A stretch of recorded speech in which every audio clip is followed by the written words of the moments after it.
Good morning, students. I hope you all are safe at home. Class 3, today we'll start with lesson number 2, GUI Operating System and Introduction. Operating System. For example, the principal of your school manages the school. She guides the teachers and the students. In the similar way, operating system manages the computer system. So, operating system can be defined as a system software that makes the computer run. It manages all the jobs of a computer. It manages the hardware and the software. It creates a link between the various devices and the user, and therefore a computer cannot work without it. Okay. Here you can see some examples of the operating system like Windows, XP, Mac, Linux and Unix. User interface. Who is the user? A user is the person who is using the computer system. Okay. So, an interface or user interface allows us to communicate with the computer and its devices. For example, we click on icons or buttons and take help of the menus to interact with the computer. On this basis, it is of two types. First, command line interface, that is CLI, and second is your graphical user interface or GUI. What is command line interface? Command line interface is a text based interface. Text means whatever we are typing. In this, the user gives commands. Okay, and for example, we can see MS-DOS. MS-DOS, the screen you can see here. MS-DOS is a command line interface or it is CLI operating system. Okay. Next is your graphical user interface. Graphical user interface is a graphic based interface. Alright. In this, the user clicks on the buttons, icons, toolbars, etc. For example, Windows 7 is a GUI based operating system. You can see the image given below. This we use in our computer labs also. This is a Windows 7 screen. Next is your Windows 7. Microsoft Windows is the most widely used GUI based operating system, as I've just told you. Windows 7 was released publicly on 22nd of October 2009. Next, Windows 7 was also known by the names Blackcomb and Vienna. Next, starting Windows. Booting is the process of loading the Windows operating system into the computer's memory. Okay, whenever a computer gets started, a Windows or any operating system is first loaded into the computer's memory.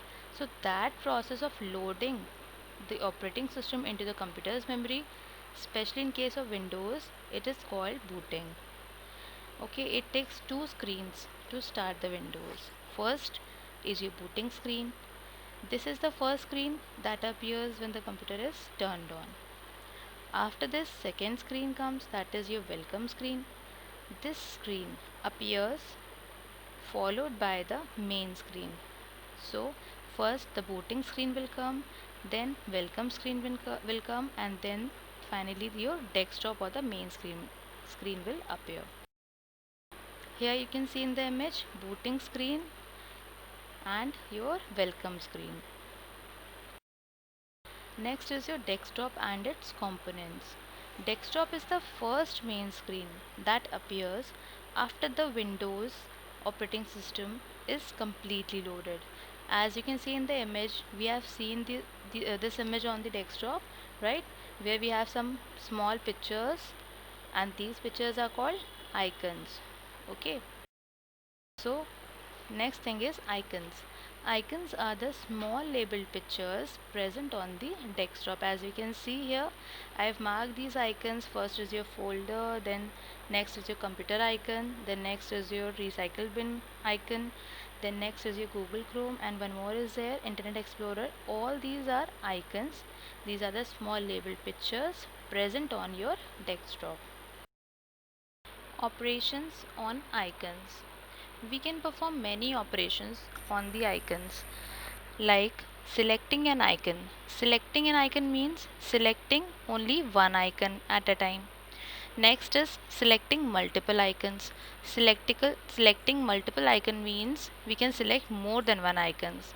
Maybe they are placed next to each other, and maybe they are placed at some different places on the desktop only. Then third is sorting the icons. Sorting means arranging the icons. We can arrange the icons with the help of sorting option from A to Z or Z to A. We can arrange them by the name. Then next is moving an icon. Moving means to change the place of an icon. We can do this by dragging the icon from one place to another with the help of mouse. Next is hiding the icons. We can even hide the icons on the desktop by using the context menu given on the desktop. Then next and the last is opening an application. We can open any application by simply double clicking on it or selecting it and pressing enter key. Next is your taskbar. It is the second component of your desktop. First was the icon, and this is the second component, taskbar. Taskbar is the long horizontal bar aligned or placed to the bottom of the desktop. Okay, we can see the image here. First is your start button, then we have the quick launch icons, then the taskbar on the main taskbar we can call it, then the notification area. In the notification area we have clock also, which contains the date and the time, and then the last is your show desktop button, which will help you in showing the desktop. Okay. Personalizing windows. Personalizing windows means to change the background, colors, sound and screensaver of your choice. For example, we can change the wallpaper, we can set a screensaver, etc. What is wallpaper?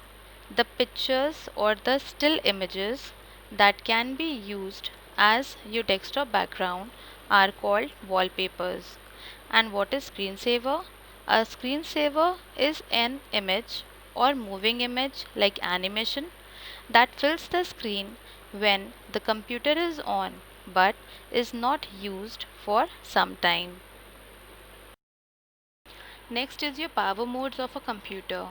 Windows provides several power modes, as we can see in the image, like shutdown, hibernate, sleep, start, lock and so on, to save power when a computer is not in use. Now let us discuss sleep, hibernate and shutdown modes. First, sleep mode.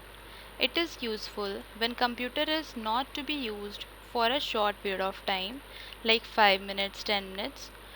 It saves all open items and turns off the monitor. Second is your hibernate mode.